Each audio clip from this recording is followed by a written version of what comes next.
I'm Wendy Gonzalez-Neal, aka Princess Wendy today. And I am Shea Mackin, aka Obi Shea. So if you're wondering why we're dressed up as Star Wars, one, we are huge Star Wars fans, as you can tell. Yoda's over there visiting, Obi, and, Yoda will be coming across to, my galaxy. So this Thursday, we are going to talk about who makes the decision in education for like in-person or distance learning. There's a lot of questions going back and forth. I know I even questioned myself, like, wait a minute, why did this person say they can do this? And, what happened? Does our governor have say, or does our commissioner of education have say? So we're going to kind of talk a little bit about that. And this is in regards to mostly Texas. So those of you that are watching outside of Texas, you kind of get a little bit of an idea as well in your state. Yeah, and some states are very similar. Texas, is always kind of different than any other state. We're our own planet, not just our own country, but we do things a little bit different in Texas, but it will help everybody because things are constantly changing. And 1 week or 1 month, this is the decision, and then someone else magically, it feels like, comes in and changes the decision. And so we were trying to figure out, well, who has the power and all of that. Or the force. Who's using the force, Star Wars lingo, to change up how schooling is. Is it in person? Is it distance learning? What's going on? And, why are the leadership of Texas, the ones making the decisions? So we kind of gave a little name to each of these leaders. The first one that we're going to talk about is our own Texas Governor, Greg Abbott. We're going to call him Yoda. Yes. Well, because he's kind of all-knowing, right? All wise. He mentors. All wise. He guides. He guides all the rest of us. And yet he has a lot of power. But he also has like a council of other Jedi, right? That counsel with him in the Jedi Council, or, they counsel with the governor. That being, health officials and other state officials as to what the latest is with, our COVID numbers, with our hospital bed numbers, our, what states are having masks, not states, but counties are having masks mandated, because those are by county. And our Yoda, governor. I know it sounds funny when we say, I know, our governor. No. We're going to respect our governor, Governor Abbott. Yes, Governor Abbott has given a lot of the power, to each county. Because we are so big. Texas is like, if you took multiple states geographically, we would be, multiple states wide. And so, you've got those much smaller states that have a smaller population and much smaller geographical area to figure out. So he's got a whole Jedi Council full of people, but really it comes down to what he says, right? And the president, and you can give him whatever title in Star Wars you can think of on your own. Title. We're not giving him one. They have meetings all the time with the governors across our country to see what the latest is in their state, and then to give them counsel, right? Mm-hmm. And the latest in what's going on. So we know that everybody is working really, really hard to do its best for the state of Texas and for kids around the country. And one too, like the governor also has, like, they establish new committees, health committees and stuff that they've worked with, that they have, a task force is what we have one in our local city, but then, there is one on a state level. So the governor does have something like that. So because of this COVID cooties, it was created to help even more for our Texans. Right. Right. And, and all power to them. I don't know how they're getting any sleep. They used to have a ton of meetings before, and I can't imagine how many meetings and how many updates that our governor is getting on a daily basis. I got to give it to him too, because he constantly is tweeting on Twitter. Yeah. And his other social media, platforms. But Twitter, I see him a lot talking about it. Even recently celebrating his anniversary. Right. Yeah. He has like a life too, Actually, I've never seen a young photo of him. I was like, wow, that's what he looked like that young. Right? Yeah, with his wife and his kids, and he's a person too. And so that's one thing we have to remember when we're getting frustrated about decisions or mandates, that these are people. They're humans, just like us, everyday people. Yeah. Yeah. Just with a little bit more power. Just a little bit more of the force. Their midichlorian count is higher than ours. That's a total nerd Star Wars. Way higher than the rest of us.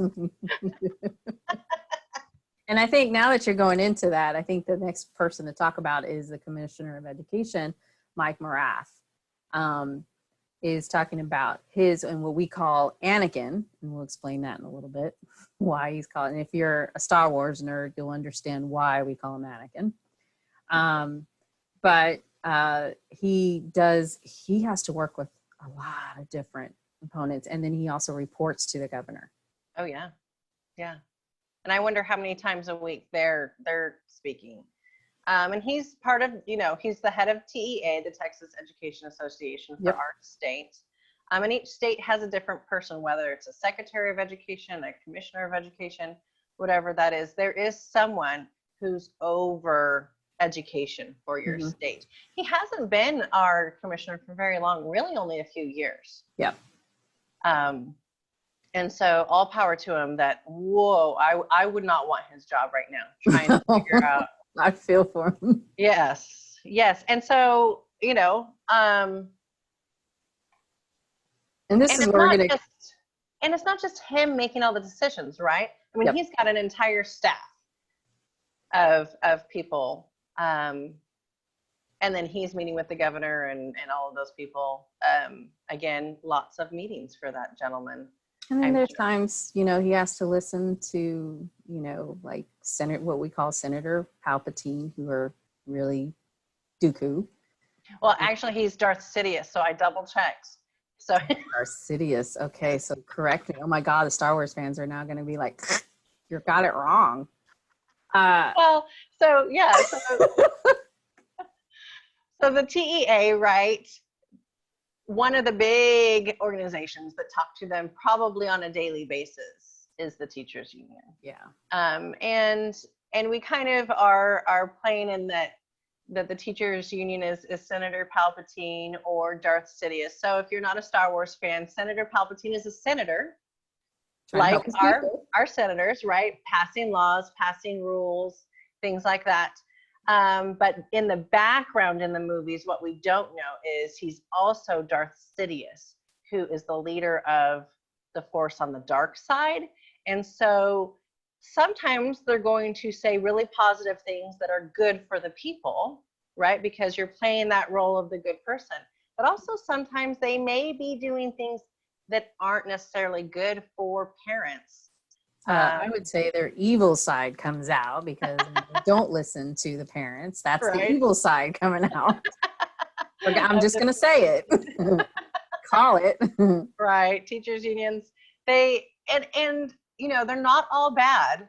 I give them props, especially right now. They're trying to hear from their teachers that are concerned about their safety, their student safety, their family safety.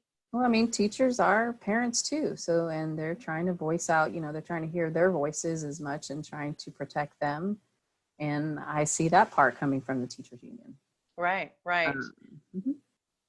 And so we know that Mike Morath, who's our Commissioner of Education, acts a lot like Anakin sometimes.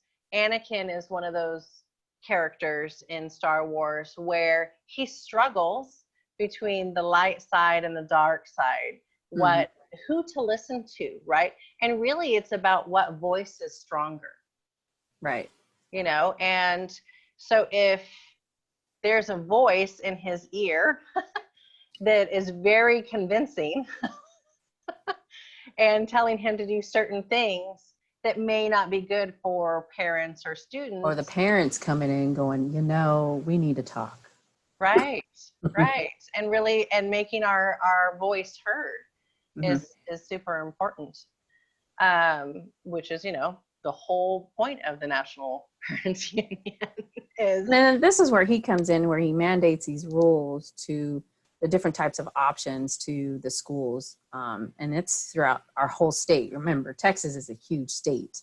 So he's mandating these rules throughout Texas. And that's a very big job to handle that with dealing with all of the superintendents. Right. And he's not so much saying you have to open or you have to close. Right. As much. I believe he does have that power, and so does the governor, to open or close schools, right? But again, it's more making the rules for, okay, here's the rules for in-person schooling, or even the suggestions, the health concern things, right? Here is the mandates, the rules. This is how you get funding under all of these different ways, whether they're distance learning, whether they're in class, homeschoolers, private school, taking any of that into consideration. Mostly, obviously, it's public schools and charters that they deal with, but the decisions that TEA makes and those rules do affect sometimes private and homeschoolers in kind of a roundabout way. And then at the same time, trying to listen to, as we mentioned, like the governor works with a group of council members and stuff where he's being advised by the health officials, right? And they're listening, taking that to effect. So that's like, domino effect. So it's going to take from here, going all the way down to the schools, and then the schools are going to send it back to the parents to let them know, like, this is the reason why we have these guidelines, with all this COVID, cooties right now, everybody is, trying to get their act together. I mean, I'm not saying it's perfect. Trust me, I'm a parent, I know, but they're trying to do their best they can to put all of these safety protocols, not only for the students in the schools, but as well as, the teachers and staff. Right. And you have to remember too, the governor got that CARES Act money. From the federal government, and he gave whatever percentage to TEA to handle education. And I know they took a large portion of that. They've created some online systems for our schools to be able to use. So that's awesome. They were working with organizations this summer to be able to do that. And then part of that CARES Act is the Connections program, where they're able to provide devices to their students in their communities, as well as hotspots. So that's where, if you're wondering where that's coming from, this is how this is going on. And not just in Texas, this is happening in every state, and helping all of these schools, which I think it's great, because now parents are able to have those tools and resources so that if they decide, some schools I know are starting, but they do remote learning first. But either way, whether you're in person or not, you have the tools and resources for your child in their education. Right, right. The other thing that the CARES Act was covering was that PPE, right? Those masks. PPE is? Personal protection equipment, right? Isn't that what it is?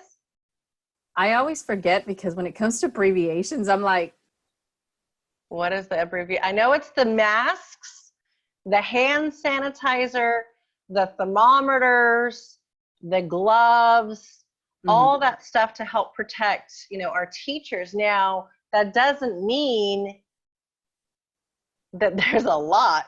There's, because as budgets go, there's a budget and there's only so much they can purchase. And I know some teachers are already kind of going, this is what I get. So you're giving me this, and they have to just remember when COVID started in the spring and the hospitals were going, this is what I get.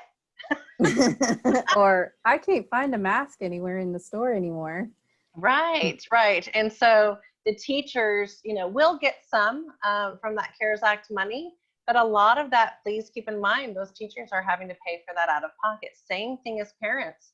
We're having to go out and buy masks for our kids, and hand sanitizer, all that stuff, because there's not going to be enough for when you walk in the class for the teacher to hand out a new mask to everybody. Well, I think it's to kind of go back to that, because I know what the schools are trying to do, especially elementary age kids and probably all kids, because I know even when my kids were teenagers, oops, I forgot my mask. Because just the other day, I'm at Starbucks and a mom, her kid has a mask on and she's about to walk in the Starbucks with no mask and realize, oh my God, I forgot my mask. And it happens, right? So schools are having to get additional mask ready in the classroom so that if your child tends to, like, if they rushed out, got on the bus and they forgot their mask, right, they have a mask that they can provide them. And I think I have to give a shout out to our local news, KHOU Channel 11 here, where they've been doing a lot of superintendent town halls. And a lot of, one of the questions that, you had brought up was the face shield that teachers will be wearing on top of any masks behind it. And a parent really did ask, hey, that's great that the teachers have it, but I would love to have a face shield too for my students, not just. And so that actually got, Superintendent Latham actually thought about it. And she's like, you know what, I'm going to go back to my committee and see if we can get more funding for that. That's, you're right. We are issuing masks to students, but, let's see if we can get shields for them as well on top of to get double protection. Right. Yeah, because it's not like, particulates only fly this way. Particulates fly this way and, every which way. And it's hard right now to decide, what's going to be that best option. So I give it to, and so since we're talking about schools, I mean, that's the next people in power is the superintendents of schools that have to, that are listening and working with not only the Commissioner of Education, Commissioner Morath, or, Governor Abbott, they too have to decide what's best for, their communities. And we're actually calling them the Padawans because they're, learning because they're being guided, as well. I mean, they still have power and they still make those decisions, but they're also being guided as well. Oh, for sure. And so they report to the Commissioner of Education. And right now they have weekly meetings, and they have all summer long. So our superintendents, y'all, they did not get a summer break this year. They were working, even if they were able to, get away for a little bit, they were logging in and having these calls with the commissioner. So they've been working hard to do what's best and make sure that they had all the information needed, and then all the resources that they could possibly get for their students, for their teachers. How do I train my teachers on this new, protocol, not for health, and then on top of that, protocol in teaching. Yeah, in teaching. So it's like, it's almost saying, these are not the droids you're looking for, as we say in Star Wars. These are not the only options for our students. So they can make a decision of what options to provide for their students in their communities. Right. Yeah, and superintendents, I've been very impressed. A lot of them have been working, with third parties. They've been using their budget money to pay third parties or partner with third parties to help them figure this out. They already pay third parties for textbooks and, other things already anyway. So that's not unheard of. If you go, what do you mean third parties? Third parties come in all the time. Do all the time. And I think there's one, I think it was a superintendent of Galveston, where she came in and said, and this was funny because we were just talking about learning pods. And so they partnered with some nonprofits in their communities for parents saying, hey, if for the working parents out there, if you're having issues, here's a contact number to register for a learning pod. You know, now she Right. didn't exactly say learning pod, which I thought was pretty funny. I was like, it's just a learning pod. But they're actually partnering with these outside nonprofits to help parents, because there's a lot of parents who's like, you know, I want them to either do, or the school hadn't started, they're doing distance learning, and here's some learning pods so that you can go to work full time. Right. Right. Absolutely. I think because they really, you know, a lot of superintendents are doing this because they're servant leaders, right? They're serving from the heart, that they really want to be there for the kids and the families. So I give them props for sure. And I think the next one is who we call the Jedis. They are the Jedis. They have a lot of power. Well, and Yoda, right? Our governor gives them a lot of power in this state. They have a lot of power. So that's our county judges. And a lot of people didn't know that. I remember I was like, oh, I had to re-educate myself on that. I was like, that's right. Because, you know, I hear a lot from, you know, here it's our Harris County, because Harris County is the biggest county here in Houston on top of other ones. But, you know, hearing from, you know, the county judge, you're like, wait a minute, they can do what? Right. Well, and really, I thought for years that the county judge just, you know, was there for when I was mad at someone and sued someone, or when somebody broke in my house, or, you know, when like a law was broken. I didn't know they had the power to shut down schools in their area. Within their county, they can say, it is not safe. You have to be, you know, doing distance learning right now, or you can only have X amount of people. I deal with that in Scouts.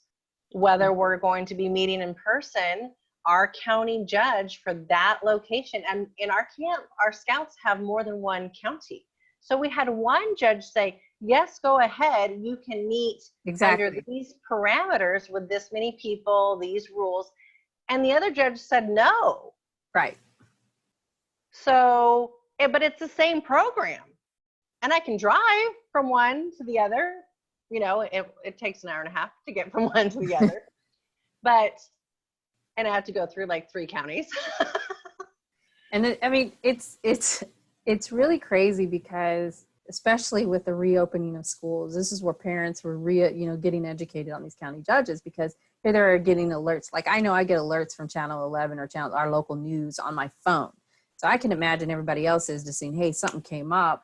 And then I got the county judge, Judge Hidalgo, talking, saying, okay, we're going to mandate this. I even have a roadmap for reopening schools, you know, and it's very hard, you know, for a parent, but it is for schools, because I know a lot of superintendents, I bet you they were doing more and more school board meetings, because they were trying to get everything ready before their start of school day. And then they had to stop because an order was being put in place by a judge. And it's like, oh, I got to change this because the judge made this decision. Right. And even like TEA can say, these are the protocols, these are our recommendations, right? From TEA, from the governor, from the state health authority, but yet the county judge can come in and say, nope, it's this, not that, whatever that is, right? Yeah, so not only parents are following them and trying to, you know, listen to what these county judges are saying, but it's also the superintendents of the schools. They're also trying to like, wait, because we had an incident. Well, I can't say incident. Let me rephrase that. When the judge was making an announcement, we're all waiting because we knew that there was something coming up. She actually announced it on her Twitter first before announcing it on the news. And we're like, oh, so this is the announcement. And then the schools were like, oh yeah, that's right. Okay. Oh, we need to change this. While the rest of us were getting the news. Yeah. Yeah. And so our superintendents, you know, our superintendent Padawans, I know they've got lots of people working with them that are watching, you know, what is the judge doing, because the superintendent themselves, I can't imagine, you know, how many hats they're having to wear that they never have had to wear really before. Right. They never had to actually jump up to, you know, the stage and do all of this, what they're doing now. And I mean, because here we have Fort Bend County, we have different types of counties here in Houston because we're a huge city. And not only that, we are a huge state, you know, so can you imagine not only the big cities, you got these small towns that are having to deal with this as well. trying to figure this out. And just imagine the towns that don't have those school options, that are really trying to pay attention to what's going on and how are they going to educate their child this fall. Right. Yeah, for sure. And I For think sure. a lot of people, around the state, they have the issues, but here in Texas, I mean, we have so many rural towns that a lot of people don't realize that don't have these school options, and then they're really paying attention. Like, they were thrown into the remote learning like everybody else in the spring, but really, a lot of them struggled, with that because they don't have the bandwidth out there, right? Some of them, only still literally have landlines out on their ranch. Just imagine that. They can't use their cell phone out where they live on their ranch. Right. So there's no way that they can do distance learning using technology. Even if the state gives them a hotspot with the CARES Act, the hotspot won't work where they're at. Yeah, like in Humble ISD, which is really not far from Houston, we had a lot of parents that were saying, you know what, I have internet access, but my connectivity is so bad that I don't know how we're going to do distance learning. That's what parents were actually, voicing out. I applaud those parents that actually made their voices heard when they told the news and said, we need help. Yeah. Yeah. And this is why I think this is where the governor, the commissioner, the superintendents are all, and even the mayors are jumping in, trying to say, you know what, we are going to make sure that every student has a device, every student has a hotspot, so that there is no disruption in their education. Right. Yeah. Yeah. So that's kind of the roles of these who makes the decisions.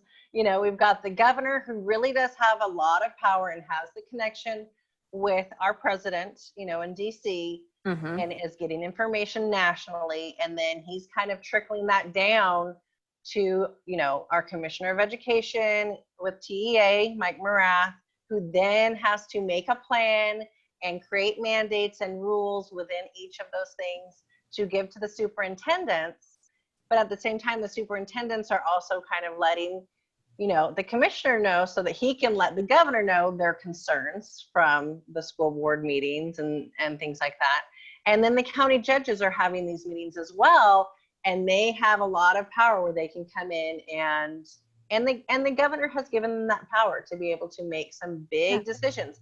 The biggest one that I see them making really is amount of people in a room, amount of people at a bar, amount of people, masks being mandated, all those kinds of things. And know that a decision can be whatever it is today, and we all know in 3 days it can change, because this pandemic is evolving and our world is evolving. Right. And you don't know from, today would be one way, and then all of a sudden tomorrow it can either go up or down. And right. So, as parents are struggling with this, so are the leaders. Right. Right. And so again, be patient with them, but as part of the rebellion, or kind of the parents' rebellion. So in Star Wars, the rebellion is the people who stand up against oppression, right? We're not saying we're being oppressed by our leaders, but what we are saying is sometimes the decisions they make do not work for our families. Right. And if it does not work for your family, then you have to stand up, and you have that power. You understand your child, you understand your situation, and make your voice heard. And we've talked about how to do that in our shows. Yeah, I mean, a lot of different ways, by making sure you're always listening to your child's school board meetings, being involved in that, talking to your elected officials, and even connecting with your county judges. Let them know, hey, they're going to still listen to, to parents, especially because of what it's affecting. We know it's affecting our city, we know it's affecting our state, but they want to hear the real concerns, especially when the schools reopening. A lot of schools have already reopened, and they're really trying to take thought about that. And so the judges and the superintendents are voted in, y'all. So we're the people who vote them. Yep. They have. We're the constituents. We're the constituents, right? So we're the people who vote them in or vote them out. They want to listen to what we have to say so that they don't get voted out, right? So make sure you actually have your voices heard. I mean, this Yeah. is the reason why we talk about this on the show, and this is the reason why we're two moms, you know, Right. but we're very engaged and involved moms, and we share this information that we know to all of you so that you can do the same thing, because every parent has a power. Yes, yes. And it doesn't matter. I remember when I first started kind of advocating for my kids, I was really intimidated by these people with titles. I didn't have a title, right? I'm not a doctor so-and-so or senator so-and-so or You're such and such mom. That was your title. Right. I'm, all of my kids' mom. And I had to remember that these are people. Right. And that they are voted in people. And it is their job to listen to what I have to say. Yeah, I have to, when I first met my senator, it was actually at an education hearing. And I knew he sat on the education committee. And when I was talking about where I lived and telling my story, he approached me after, and I realized, oh my God, this is my senator, and he talked to me like just an everyday person. And then that's what made me realize he is a human being. He's a dad. He's this. I know he's a politician, but this time we have to remind them, hey, and actually we were doing really good because we agreed on a lot of the same situations or issues that were going on. And I was telling him my story, and I said, hey, I got 20 parents behind me who are here to do this. And then I found out he's doing a bill, which was great. That would benefit, parents. I wouldn't have known that until we approached each other. This is the reason why I tell parents, get to know your elected officials, because you never know that they do a lot of things. Mm-hmm. They do campaigning. They do all kinds of things. They actually create bills and benefits of their constituents in their community. This is the reason why to talk to them and going on there. So I know we can go on and on about elected officials. I think what we're really too excited, we want to talk about some national polling from both of the organizations that we're part of. One of, I'll be talking a little bit about National Parent Union, and Shea, you're going to be talking about yours. Well, I'm going to actually bring up another Ed Choice poll, which is amazing. Ed Choice is a great organization that really, has been talking the talk and walking the walk and really finding out what parents want. So do you want to go first, Wendy? To give you a little bit of background on Ed Choice, they give you a lot of data. That's their big thing on school options. And so they do surveys on, with parents and stuff. The one that we do on National Parents Union is back in the spring, we did about 8 weeks toward, of surveys for parents who have kids in grades kindergarten through 12th grade. And so that's to kind of give you an idea, it was from April all the way up until June is when we did that. And our polls were conducted by Echelon Insights. So it was a national poll. So I can't say it's just all Texas. It was a national poll where we were actually asking some really specific questions to family in regards to education.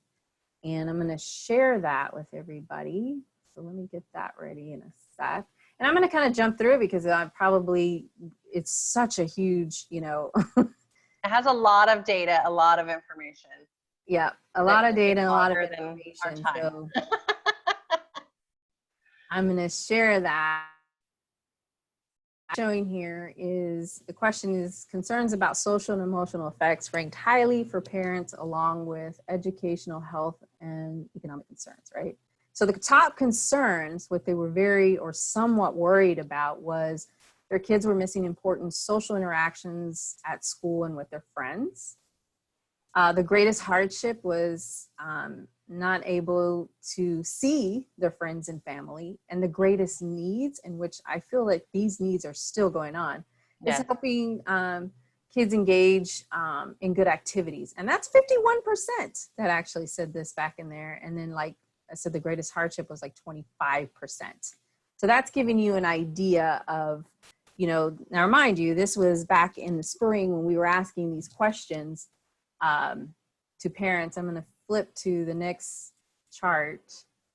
The next question we talked about are parents are dividing concerns about risk of exposure. And now that schools are reopening, you know, before then we talked about, you know, with COVID versus missing social interaction, right?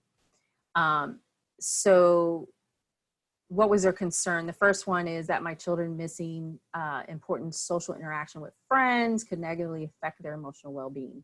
On week 4, it was, you know, it was 49% that actually said that they'll allow their children to hang out. And then by week 8, it kind of went in between, a little bit higher on the 46%, where they're saying their, you know, kids are missing important social interaction. And then it went up to 42% that it would put them at risk. That makes sense. Well, and it's going to yo-yo like that, you know, then and now, week to week, depending on what you're hearing on the news, right? What are the numbers in your state, in our country, in the county? You know, the interesting thing is when people kind of compare our numbers, just the plain number, right, to another country, we have to remember that our country is a lot bigger than other countries. So it's more percentage or per capita that is a more important number than the actual, you know, physical number.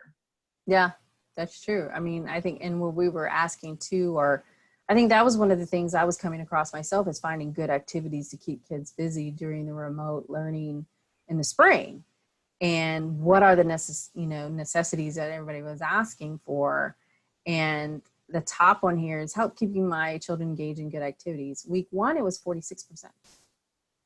By week 8, it was up to 51%. So that tells you the difference. And you can see how it's changed throughout the week. It went higher and higher, and, you know, it stayed. And then for the high speed internet, it was very high, like 31% said they, you know, needed that access.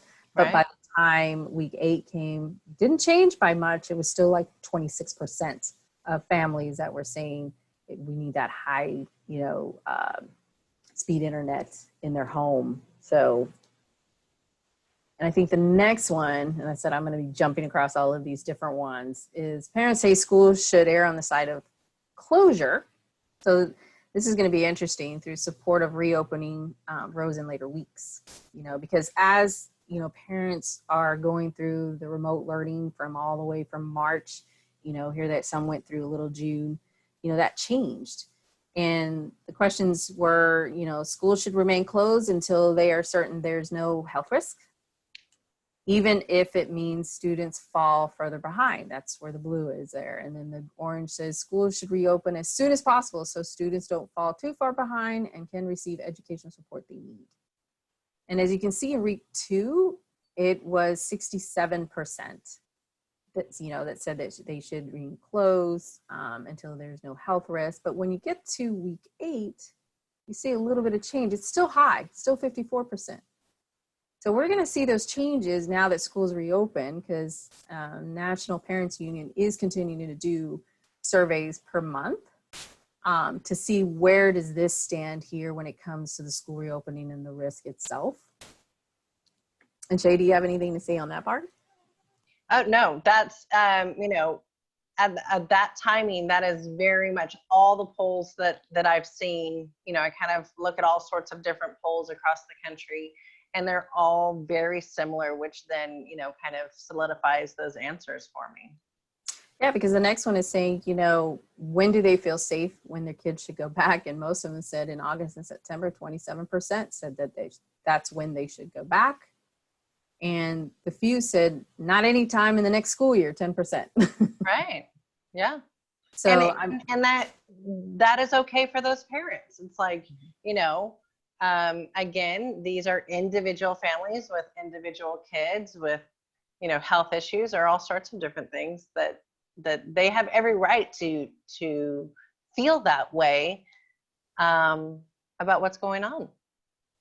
And then to kind of go more into parents of color, particularly Hispanic parents like me, are more worried about someone in their family getting the coronavirus, right? And that was a question asking here in regards to the current situation, how much do you worry about each of the following as a parent or guardian?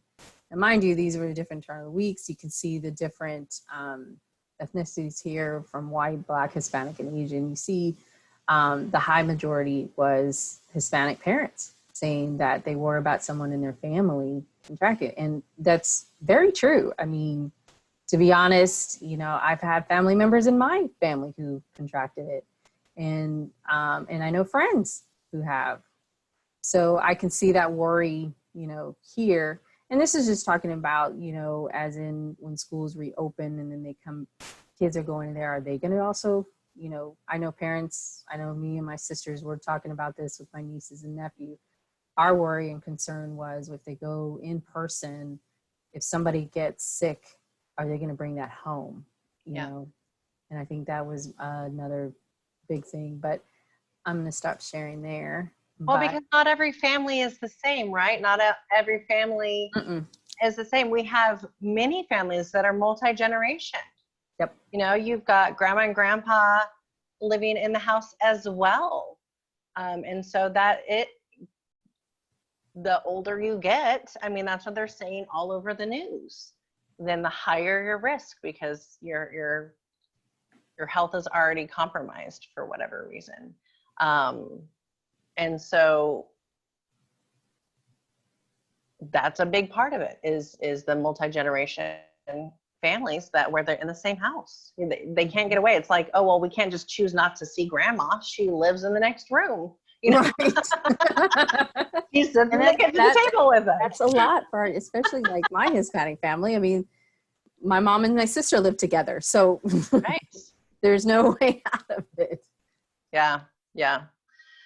All right. I'll share mine. This one is a little bit of a more recent poll. I gotta go to share the screen, you know, technology stuff. Oh, now I'm clicking and it says no. Okay, here we go. She just love technology. All right, can you guys see this? Can you see this, Wendy, with the purple and the blue? Awesome. So again, this is by, I'll scroll up. This is by EdChoice, and that's their, you know, polling is their thing. And so this is parents of school-age children. So again, you've got, you know, kindergarten through 12, and what their concerns of COVID-19 in impacting schooling.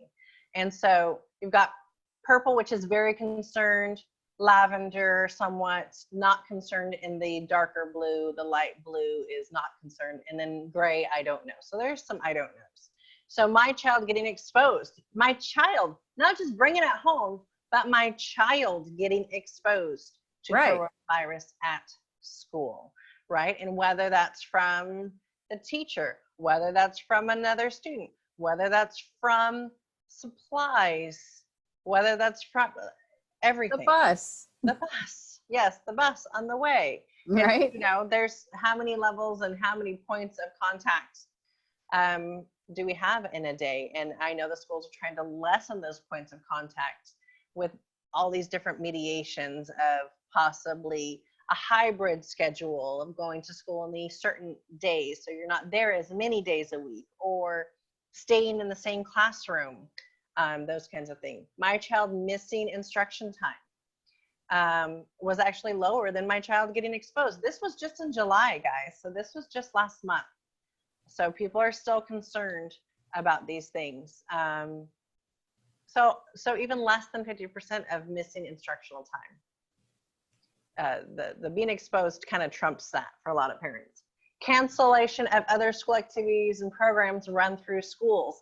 It's 40%, and that's talking about drama and football, and baseball, volleyball, basketball, you know, band, all that stuff that, you know, I was driving today for work this morning, and I saw my local high school, and their football players, there was only maybe 10 on the field instead of the entire team out there practicing. And I welled up with tears, and I thought, these boys, and I don't know, depending on what state and what area you are, these girls have worked a really long time. And if you're a junior or senior and you're looking for college, you know, recruits to look at you, but if there's nothing in person, they have nothing to look at.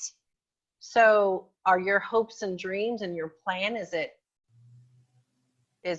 going away? Is it changing? How does that affect these students? So I can see why, because I've heard other people say, oh, come on, it's just football. We don't watch football in my house. We watch Star Wars.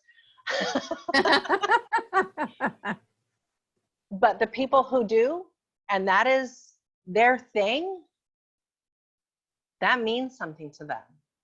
Yep. So I'm not going to discount that means something to them. Well, what about even missing work if my child's school is closed? I mean, right. 40% of families are saying they're very concerned about it. And that's very true. Yeah. I mean, it's hard enough. Oh, I got to take off work, because if a class is, somebody tested positive, guess what? Everybody else needs to get tested, be quarantined for 14 days. And that's a lot on a parent. A lot. You're like my sister being a single parent. That's a lot for her to do. I got to miss 14 days of work. I got to go, How am I going to make my mortgage or my rent? So 40%, that's a big number. And that 40% matters. And what about the next one? Explaining coronavirus to my child. 34% were very concerned. Yeah. It's hard. Because there's so many layers, right? All my youngest that's turning 10 in a couple days just says, I hate 2020. I hate coronavirus. I hate bats. Because at some point it's like, oh, it's because of a bat, and why? And then he was saying, why do Chinese people eat bats? And they're hearing all these conspiracy theories. Oh, right. And I'm like, oh boy, okay. But it's so true, because think about it. Like, my nephew's constantly on YouTube. My nephew also gets on the internet.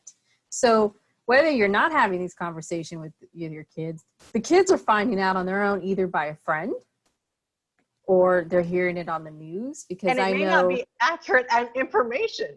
And that's the thing. It's not, did you know that you can contract coronavirus? And, and you're like, what? Yeah. And that's why they put the CDC, I applaud them for that, by putting out the facts, because it is true. Because all of a sudden you're starting to see, even as an adult, you're seeing stuff on the web, in the internet, where it tells you, hey, did you know this? I'm like, wait, is that real? Oh, I know. Do you know how much fact checking I've been doing lately? It's crazy. And then making up for your reduced meals at home. And I know so many organizations have been stepping up lately. Yeah, I applaud them. Food pantries, they are really stepping up. Religious organizations are donating so much.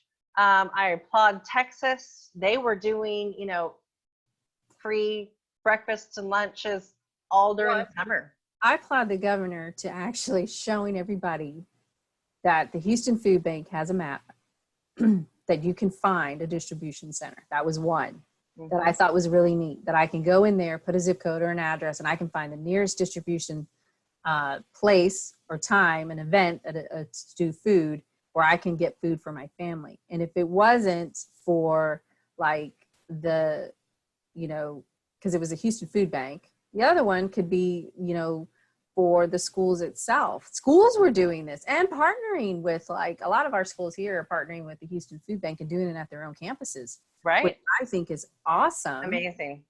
In the beginning, it was thinking out of the box. Yes, absolutely. The other heroes that I think we didn't hear a lot about that are still heroes are those, men and women working in the school cafeterias all through the summer and into the fall, and they're still making meals. The people at these food banks that are there, my family members were just talking about going to the food bank earlier this week. They're being really creative. They said they walked up, they had their mask on, and they said, just pop the trunk, what's your name, from over here with their, their mask on. And they just pop their trunk and they put the food right in the trunk. So it's contactless.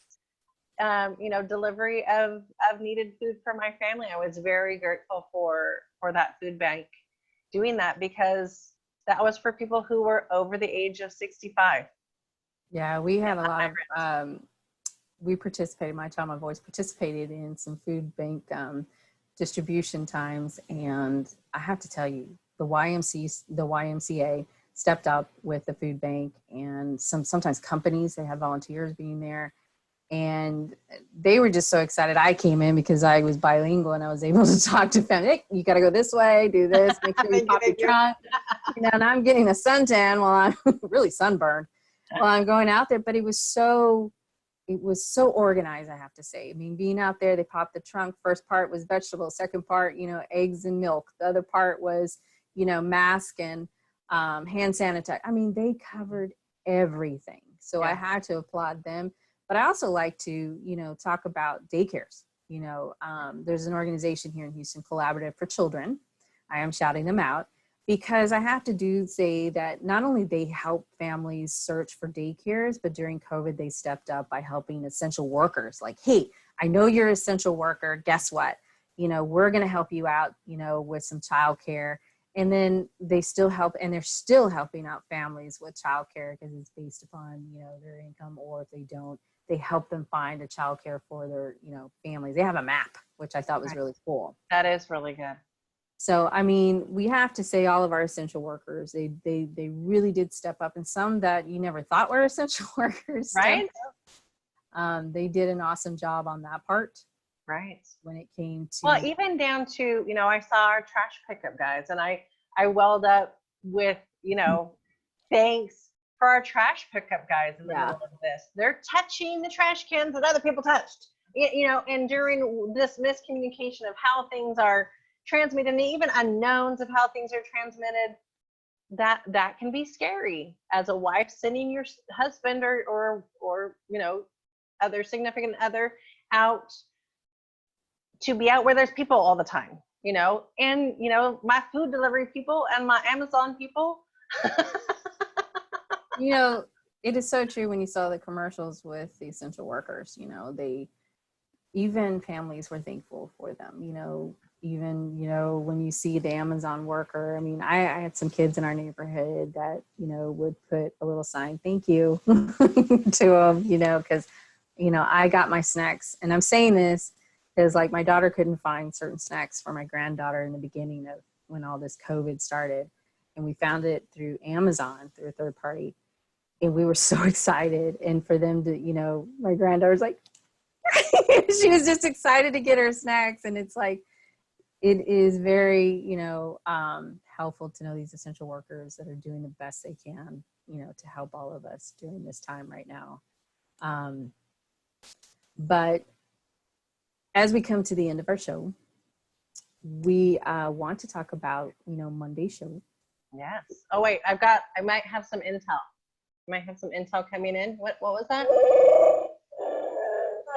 Oh, Chewy, yeah? Huh. That's exciting, Chewy. Oh my God, that is great news.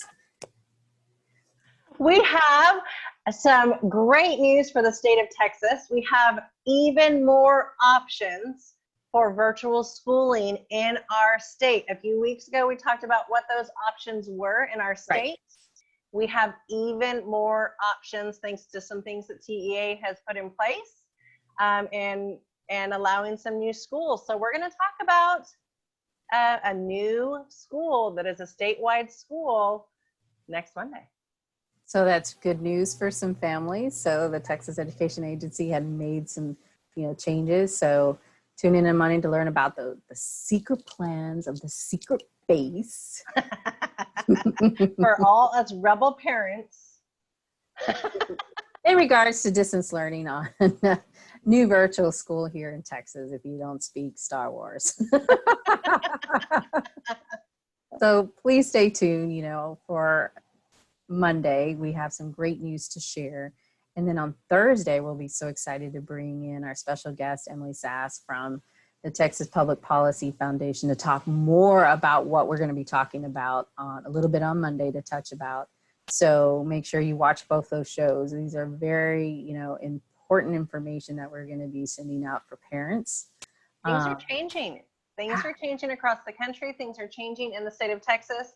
It's exciting, and as a parent to understand what's going on is so important at this time. So thanks for putting up with us being a little Star Wars silly.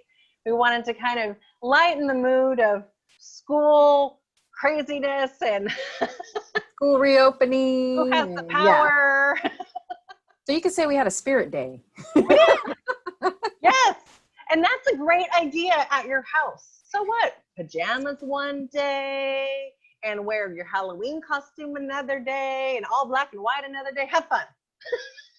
Hey, that's a great way to, to cheer up your kid, especially dealing with this distant moment, social distancing, distance learning. It's a great way. Have a spirit days at home. We did it, So thank you so much for tuning in our show. Yoda and Chewbacca, or Chewie, thanks you as well. And that we hope, and thank you to National Parents Union for hosting our show. If you have information in regards, to National Parents Union, if you want to know about membership, which we will be talking about later too. Yes, you can become a member of National Parents Union. It's awesome. A new thing. It's cool. Yes. So, but if you want more information before then, you can always reach us at info@mpunion.org, which we will have in the comment field. If you want to reach either me or Shea, we will have our information in the comment field. Let's see. We also post the two pollings that we did, one for National Parents Union. We'll put that link on there so you do that. And one thing that I do want to shout out is that for National Parent Union, we are doing a school reopening survey on our website. So I will be putting on there. So we do want to hear from everybody what's going on. It's more in regards to testing, but we want to kind of like get your feedback. And this is where we say, as parents, this is how your voices are being heard by doing surveys. And coming from the National Parent Union, this would be a great way for you to voice out your opinions. I will put that link in the comment section so that you can go ahead and fill that out. Please take that time to do it, no matter what time of day, night. Fill that survey out, let us know, and we'll talk about the results once we have that. So again, thanks for joining us. And have a great, let's see, what's a great way to end it? May the force be with you. May the force be with you. And Chewie, does Chewie have anything to say? Oh.